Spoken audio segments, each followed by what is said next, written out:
Bonjour les artistes, j'espère que vous allez bien, je suis très content de vous retrouver pour cette courte vidéo.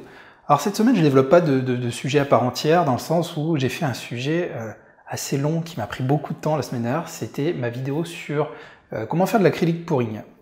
Alors j'espère que vous avez vu cette vidéo et qu'elle vous plaît, mais comme vous vous en doutez, ça m'a demandé beaucoup de travail, que ce soit pour filmer, pour faire le tableau, pour faire le montage, etc. C'était très long. Donc cette semaine je ne développe pas de sujet à part entière. Par contre, j'en profite pour vous poser une question, c'est une question importante pour moi, c'est de savoir ce que vous aimeriez voir sur la chaîne. Quel type, si vous devriez choisir une vidéo que je pourrais faire rien que pour vous, quelle serait cette vidéo? J'aimerais beaucoup avoir vos différentes idées. Donc, ce que vous allez faire, c'est que vous allez mettre votre réponse en commentaire, me soumettre une idée. On va les lire tous ensemble, que ce soit moi ou les autres internautes, et vous allez tout simplement mettre des likes sur le sujet qui vous intéresse le plus. Moi, ça me permettra d'avoir un peu plus de visibilité sur ce que vous souhaitez voir sur la chaîne, sur vos différentes attentes. Par contre, attention, comme vous le savez, il y a un sujet que je ne traite plus, c'est les démonstrations de peinture. Au début de la chaîne, j'ai fait beaucoup de vidéos de démonstration, des vidéos de création de tableaux accélérées.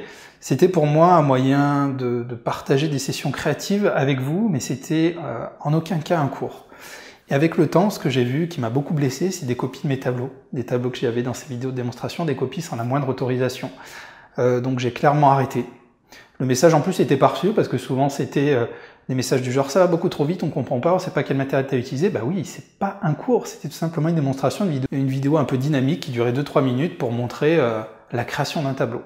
Et voilà, donc j'ai tout simplement décidé, clairement, et j'ai souvent communiqué dessus, d'arrêter ce format-là. Parce que ça m'a fait trop de mal de voir des copies de mes tableaux. Et si vous me mettez à ma place, je suis certain que vous me comprendrez. Par contre, j'ai essayé de remplacer ce format par les peintures intuitives. Comme vous avez pu le voir, j'ai fait 2 vidéos sur ce format-là.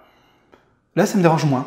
Que ce soit copié, que les concepts soient pris, ça me dérange pas en soi, je travaille sur papier, sur du petit format, je me laisse aller, c'est la peinture intuitive, donc je trouve l'expérience intéressante et qui peut peut-être pallier le problème des démonstrations pour ceux qui attendaient un format assez similaire. Voilà, en tout cas, comme je vous ai dit, si vous avez une idée de vidéo, je vous laisse un peu réfléchir, quelque chose que vous souhaiteriez voir sur la peinture ou quelque chose d'un peu plus ludique, d'un peu fun, des choses que vous avez envie de voir dans ma vie d'artiste.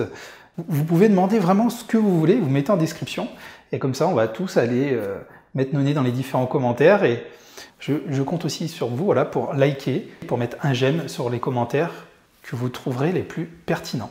Voilà, je vous remercie d'avoir regardé cette vidéo, je compte sur vous, je vais regarder de très très près ces commentaires, et en fonction de vos attentes, je développerai ou pas le concept que vous me proposerez. Je vous remercie beaucoup, et je vous dis à très bientôt pour une nouvelle vidéo.